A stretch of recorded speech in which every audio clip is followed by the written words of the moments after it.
பிரபஞ்ச பேராற்றல்ல உடல் இயங்குகிறது.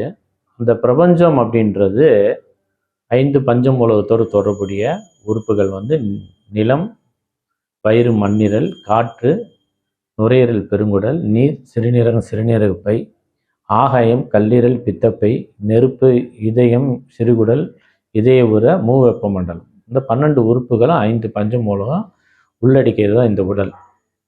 இப்போ பொதுவாக நமக்கு வந்து வயிற்றுடைய இயக்கத்துக்கு என்ன தேவை? உணவு தேவை.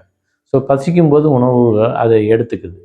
அடுத்து பார்த்திங்கன்னா காற்று என்ன பண்ணுது? தனக்கு தேவையான நுரையீரல் மூலமாக சுவாசிப்பதற்கு பிராணத்தை எடுத்துக்குது, ஆக்சிஜனை எடுத்துக்குது.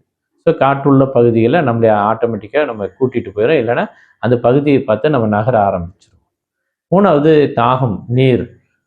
தேவையான நீர் வந்து உடல் சூட்டை தணிச்சு, ஏன்னா நீர் பிரபஞ்சத்துக்கு நீர் தேவை.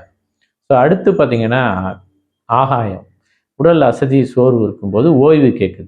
இந்த ஓய்வு கொடுக்கும்போது கல்லீரல் மீண்டும் அதனுடைய இயக்கங்களை சரிப்படுத்திக்குது. ஸோ நெருப்பு வந்து ரத்த ஓட்டத்தை ஒழுங்குபடுத்துறது.